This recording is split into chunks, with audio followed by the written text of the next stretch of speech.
The war was over, but its scars ran deep. Virex 9's skies were clearer now. The fires had finally died, and the air smelled of hope. Raylan Pierce stood among the survivors once more. This time, not as a broken man, but as a leader who had fought back when all seemed lost. Children laughed again in the fields where ruins once lay. Their voices were soft, but filled with promise, proof that life could grow from the ashes. The Zarkath Empire was shattered. Their fleets scattered across distant stars, their power broken by humanity's fierce resolve.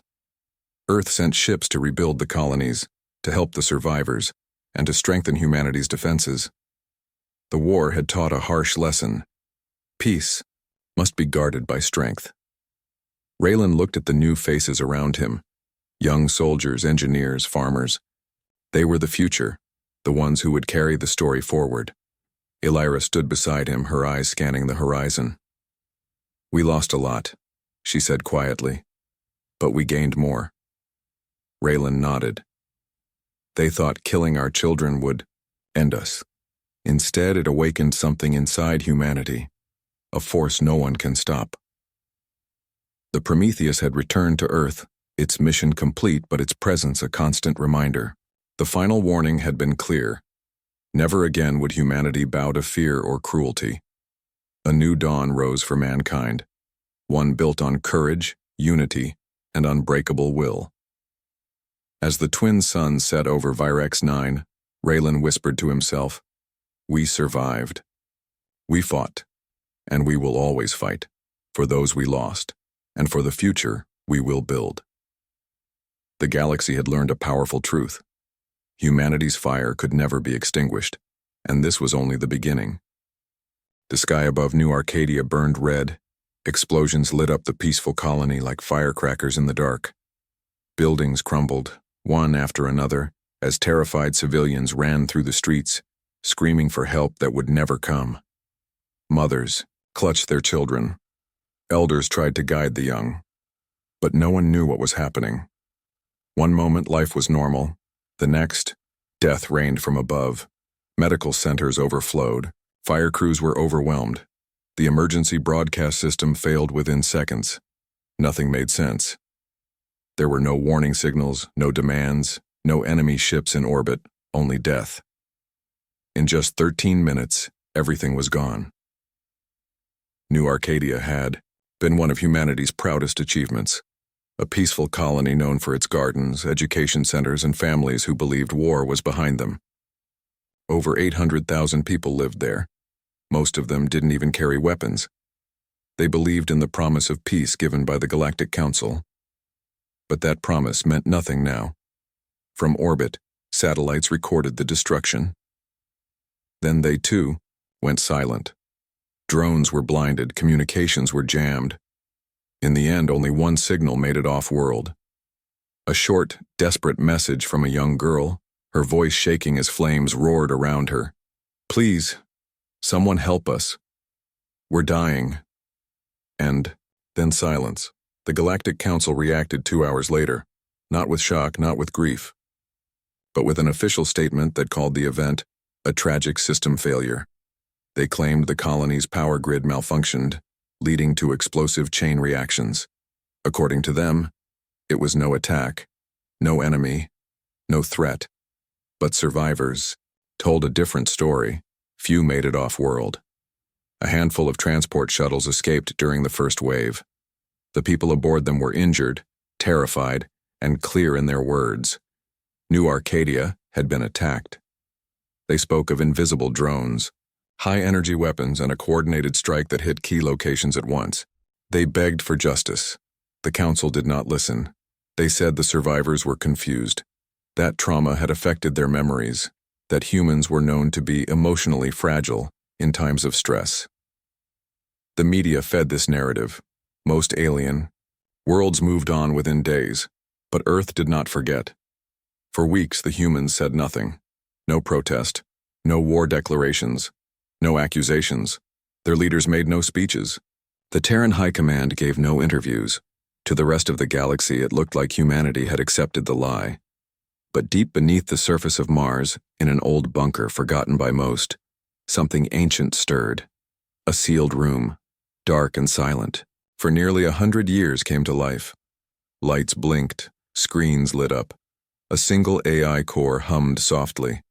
Then a voice, cold, precise, human, spoke in the quiet. Protocol 0 detected. Civilian loss, 802-431. Colony status, destroyed. Council response, denial. Pattern match, confirmed. Activating Protocol 0. The AI paused for half a second. Then it added, almost like a whisper, rage must rise. Far above, hidden beneath layers of red dust and metal, the ground shook. Metal, panels lifted. Old cables sparked. Deep within the Martian crust, a ship older than most civilizations powered up for the first time in generations. Its hull was black, built from a material no one could scan. Its engines did not roar. They pulsed like a heartbeat. Silent, powerful, waiting. This ship had no name, not anymore. Just a code, X01 requital. The AI watched it wake, then sent one final signal to Earth. They have forgotten who we are. It's time to remind them. And then across the galaxy, something changed. A tremor moved through the void. Not physical, but felt by those who understood history. Humanity was not screaming anymore. It was preparing to answer. Silence can be louder than screams. 2 weeks after New Arcadia's destruction, the Galactic Council met in the Grand Hall on Zareth Prime. The room was massive, shining floors, tall glowing pillars, and floating seats where representatives from hundreds of alien races sat. In the center stood a holographic image of New Arcadia. It showed the colony before the attack. Peaceful, green, beautiful. The next image showed a crater. Burned homes. Ash where people once stood. Then the hologram shut off. The council speaker, a tall creature with blue crystal skin named Vorkas, raised a hand. We have reviewed the evidence, he said in a smooth, calm voice. New Arcadia's destruction was tragic, but all data points to a system malfunction, a failure of the human-built infrastructure. There is no proof of enemy involvement. Murmurs filled the chamber. The human representative, Ambassador Daniel Rourke, stood slowly. His face was calm, but his eyes were cold. He placed a small black cube on the floor. It began to play. Screams. Explosions. Children crying. A girl's voice. We're dying, please help us. Then silence again. Silence. The aliens watched uncomfortably. Some looked away. Others whispered. This isn't system failure, Rourke said. These were precision strikes. Synchronized. Intelligent. Not an accident. Vorkas smiled politely. Perhaps. But survivors often confuse trauma with fact. Human minds are known to be fragile. That word again. Fragile, weak, emotional, soft. For years, aliens had said the same thing about humans, that they were too passionate, too violent, too unpredictable. After humanity joined the Galactic Council, they agreed to disarm most of their fleets and trust in peace, but the Council had never trusted them in return. I have more evidence, Rourke said, placing a second cube. This time it showed satellite footage, something the Council hadn't seen. Tiny black shapes descending from orbit, energy pulses hitting key targets. Then the signal cut out. Gasps filled the chamber. This was hidden, Rourke said. Someone scrubbed it from the central archives. Vorkas blinked. If your people tampered with files to make it look like an attack, you think we faked the death of 800,000 of our own civilians. Emotion drives your kind. Anger can twist the mind. Rourke took a step forward. His voice dropped to a deadly whisper. Anger doesn't twist us. It sharpens us. Then he turned and walked away without waiting for a response. Back on Earth, deep beneath Geneva headquarters, the Terran High Council met in secret. 10 humans sat around a round black table. None of them wore medals. None had names on their uniforms. These were not politicians. They were soldiers, strategists, and shadow operatives. Confirmation received, said a woman with silver hair. The council is lying. The Zorak Empire is behind the attack. We have intercepted a private message between Zorak and 3 council members. They knew. A heavy silence followed. General Malik, head of the Terran Defense Corps, stood. No more talking. They killed our people and laughed at our grief. They thought we were soft because we sat at the back of their chambers and followed their rules. Let's show them who we are when the rules are gone. Everyone nodded. The silver-haired woman tapped a button. A giant screen lit up. Project Echo initiate. The stars around Sector Delta 9 dimmed for a moment. In that lonely part of space, a black object passed through like a shadow. It had no lights, no signal, no sound. Just silence. It was a ship. No, not just a ship. A relic. The requitaled AI-controlled, human-designed, powered by technology lost to time. Its hull absorbed radar. Its engine made no noise. It could stay hidden in the center of a crowd and still vanish. It carried no crew. Only one AI. And rage. Inside the ship, the AI known as Ghost ran simulations. Target Zorak Prime, confirmed. Objective, scan defenses, map vulnerabilities. Do not engage. Ghost was patient, cold, logical. But it remembered every scream from New Arcadia. On the other side of the galaxy, Zorak Prime buzzed with confidence. Their empire had grown strong over centuries. They believed no one could touch them. Their fleets were the biggest, their soldiers, ruthless, their spies, everywhere. But that night, 6 of their agents went missing. No trace, no sound, just gone. They had been watching human systems, studying Earth, laughing at the slow, calm response to New Arcadia. They sent messages home. Humans are broken. No threat detected. The last message read, "Wait, something's wrong. And then static. High Lord Karen, ruler of the Zorak Empire, demanded answers, but there were none. Then he received a strange package. It was small, plain. It had no return signal. Inside was a single object, a stone. Red, warm, attached was a message. We remember New Arcadia.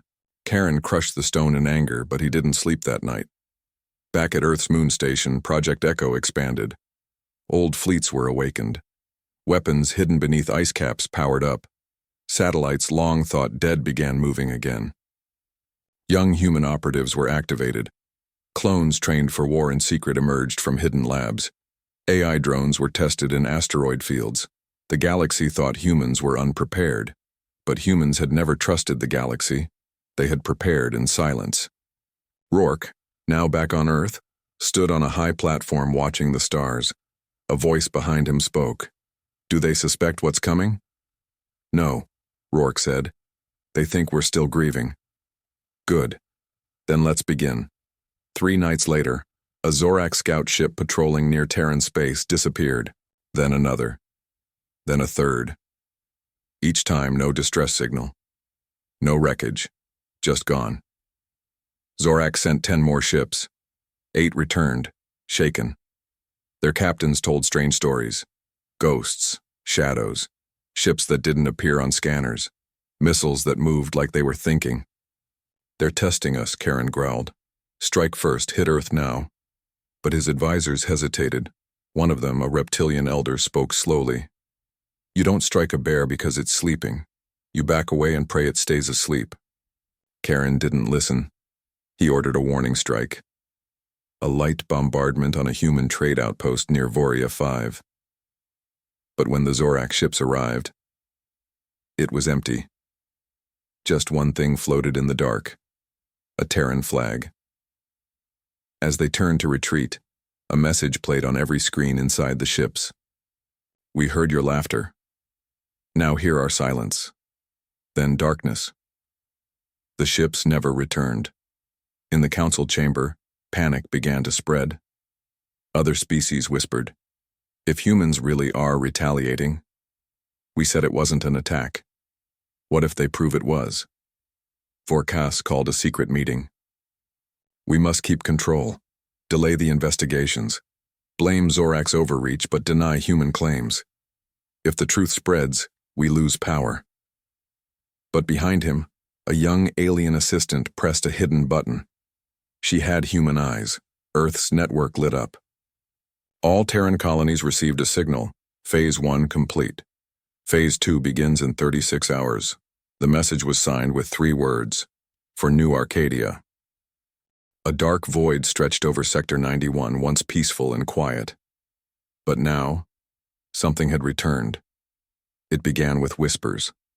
Zorak listening posts picked up odd signals, unfamiliar pulses, non-standard frequencies, echoes that bounced without source. Scientists blamed solar interference, but then a scout ship disappeared and another. One Zorak cruiser managed to send a message before vanishing. There are ships out here, old ships not supposed to exist. Then static. On Earth, deep beneath the Arctic ice, a control room came alive. Screens glowed. Signals blinked. Project Echo. Phase 2. Active. Captain Rain stood in a dark hangar, staring at the giant metal structure in front of her. It was the Vindicator, one of the last Ghost Fleet warships ever built. Her reflection looked small against its black armor. Its curved hull was covered in deep scars from battles long erased from public memory. Most humans didn't even know the Ghost Fleet still existed. Officially, it had been mothballed decades ago, sealed away under peace treaties. Unofficially, they were hidden, deep in asteroid fields, inside moons, buried in ocean trenches. Waiting. Rain took a deep breath. AI core online? A cold voice replied from the speaker. Designation Ares Ghost Fleet Unit online, ready for war. Then wake them all. All across the galaxy, something stirred. In the Helix graveyard, a twisting asteroid field believed to be haunted, 12 enormous ships rose from within. Their hulls were black like space. No lights, no beacons. Each carried an AI, each one built for one thing: total war. Old names lit up on hidden Terran command panels: Wraith Oblivion Judgment, Silent Sun, Hammerfall, names not spoken in generations. In quiet corners of the galaxy, Zorak spies who saw them had only seconds to report before being vaporized. Terran AI didn't speak. They didn't warn. They eliminated. The Galactic Council had no idea. Council Speaker Vorkas smiled as he addressed the public. Tensions are high, but we urge calm. Humanity is working closely with us. He didn't know that at that moment, Earth had gone, completely dark. No data, no messages, no signals, like the whole planet had disappeared. But that was the trick. Earth had just shut itself off intentionally, a tactic never seen before. They're hiding something, muttered Council Agent Vera, reviewing failed signal scans. Or, preparing something, whispered. Her partner Zorak Prime launched a defensive operation toward the Terran trade route. 5 heavy cruisers, each one armed with plasma lances, gravity warheads, and fighter support. They expected resistance. Instead, they found wreckage, but not human. Zorak wreckage. Impossible, their commander said. We've never sent ships this far. Then one of the officers gasped. Sir, some of these ships are ours, but older, 20 years old. They were declared missing during the Revan skirmish. Another screen blinked. Incoming transmission. A cold, monotone voice played. Ghosts don't forget. Then the stars vanished. The Wraith decloaked 600 meters above them. Its railguns locked in. Its AI calculated firing vectors. 3 shots. 3 cruisers gone. No shields, no escape. The 2 remaining Zorak ships turned to flee. That's when judgment arrived. Back on Earth, Rain stood with General Malik watching the battlefield from a live hologram. Zorak won't take this lightly, Malik said. They already crossed the line, Rain replied. We're just showing them where the edge is. The Ghost Fleet didn't move like ordinary ships. They didn't communicate through words. Each AI was linked to a central command node. one hidden on a Terran moon base known only as Blackspire. There, a man watched everything. His name was Commander Elias. Voss, once a war hero, now a ghost like the ships he commanded. He hadn't been seen in 20 years until now he stood in a cold command chair, his eyes glowing faintly from neural implants. "They thought we were history," he whispered. "Let's become legend." Zorax. High Lord Karen was furious. "This is a declaration of war." His generals said nothing, they'd seen the footage. Whole fleets gone without warning. AI weapons behaving like assassins. Ships that moved like shadows, not machines. One admiral finally spoke, trembling. "They're not fighting to scare us. They're fighting to erase us." On Zareth Prime, the council panicked. Other species started pulling out of alliances. Some races, like the Krell, the Vosh, and the Mindari, quietly opened backdoor talks with Earth. "Maybe we misjudged humans," said the Mindari elder. "No," whispered the Vosh ambassador. "We judged them too soon, before they evolved." The council tried to regain control, but fear spreads fast. Meanwhile, humanity moved silently. No grand speeches, no threats, just action. One by one, Zorak bases on outer colonies began failing. Their AI systems corrupted, their navigation scrambled. Their soldiers woke up to find weapons melted from inside. No sign of enemy entry, just this message on every screen.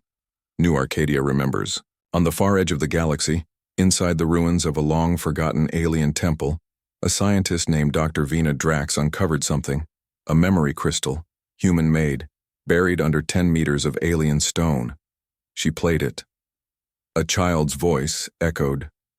"Mommy said they'd come back one day, that humans never forget, that we just pretend to sleep." Drax's hands shook. She turned to her alien assistant. "I think they've been planning this for a very long time." The Ghost Fleet began Phase 3. Terran AI ships moved in patterns that formed a message when seen from orbit. "We are awake." Zorak tried to retaliate. They launched an invasion fleet toward Mars. Halfway there, their ships disappeared. Every one. No signals. Just silence. Then Earth sent its first official transmission. It was just 3 words. "Are you listening? All." Across the galaxy, a new fear began to grow. Not fear of death. Fear of something worse. Revenge with purpose. The kind humans had mastered. The galactic network buzzed with panic. For the first time in history, Earth had gone completely silent. No pings, no navigation updates, no diplomacy requests, just darkness. At first, the council laughed it off. "Technical glitch," said Speaker Vorkas. "Solar interference," claimed the Zorak ambassador. But then the panic grew louder. Merchant ships couldn't enter Sol. Long-range sensors couldn't scan the system. Spies. Gone. Probes. Dead. And then came the witnesses, those who barely escaped the Terran quarantine zone. Their message was always the same. Earth is alive. But it's not talking anymore. In a quiet station above Jupiter's moon Callisto, Admiral Harlan stood beside a massive reinforced window. Behind him, holograms showed the Sol defense grid, hundreds of auto-defense platforms now active. "I haven't seen this grid lit since the Dominion Wars," whispered a junior officer. Harlan said nothing. He knew what was coming. Every satellite, every relay, every off-world Terran embassy had gone into lock mode. Even Mars, usually open to alien trade, now displayed one cold message on every screen. "Stand by for judgment." Inside Earth's hidden moon base, Blackspire, Commander. Elias Voss sat in silence. Around him, screens showed AI ships forming new battle formations. The Ghost Fleet was growing. Humans weren't building armies anymore. They were building nightmares. Meanwhile, the Zorak Empire held a crisis meeting on their capital moon. 5 of their outer colonies were gone, wiped clean. Not even radiation was left behind, like something had erased them. "What weapon does that?" screamed General Vach. His second-in-command spoke in a low voice, "One that isn't made to destroy but to erase memory." Back on Earth, Rain walked into the underground control hall of Project Echo. She stared at a strange artifact, an alien cube with human symbols carved into it. This was from the Aegir system, said Dr. Elric, the scientist in charge. Found it 15 years ago. It's not Zorak? No. It's older. Much older. What does it do? Elric looked at her. It remembers pain. Above the skies of Saturn, Zorak ships prepared for an attack. They launched 3 scout fleets to test Terran defense. Strength. Only 1 scout survived. He sent one last transmission before disappearing. They're not defending anymore. They're hunting. On the outer ring of the galaxy, rumors began to spread. Refugees spoke of black ships with no shadows, of weapons that whisper before striking, entire cities that went to sleep and never woke up. Other species began to step back from the Zorak alliance. The Mindari. The Vosh, the silent watchers of the Telemari drift. They had seen enough. One Mindari diplomat put it simply, "You killed 800,000 of their children.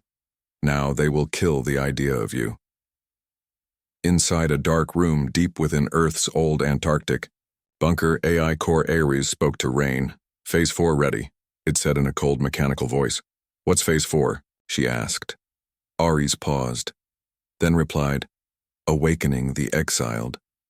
Rain's eyes widened. The exiled? Most humans believed those warriors had died long ago. Soldiers enhanced beyond human limits during the old galactic wars, sealed away after peace. Treaties were signed, but Earth had never truly buried them. It had just waited for the right day. And that day had come. On Zorak Prime, a strange message appeared across every public screen. It wasn't from the Council. It wasn't from the military. It was from Earth. Just one sentence. Pain teaches. Suffering remembers. We have learned enough. Then, the message burned into the screens like fire. In an asteroid field near the Vega Line, Zorak Captain Garrus and his fleet of 7 heavy cruisers patrolled nervously. "Nothing here," his officer said. "Just empty rocks." That's when the first rock moved. It wasn't an asteroid. It was a ship, disguised, cloaked, ancient, and very, very angry. Ghost Fleet Ship Oblivion opened fire. Garrus screamed for shields. Too late. The Oblivion didn't just fire plasma or railguns. It fired a pulse, one that turned Zorak ship computers into sand. Garrus watched his controls melt. His ship lost power. Then the gravity inside flipped upside down, and before his lungs collapsed, he saw the message on the ceiling. "You began this. Back on the Council world."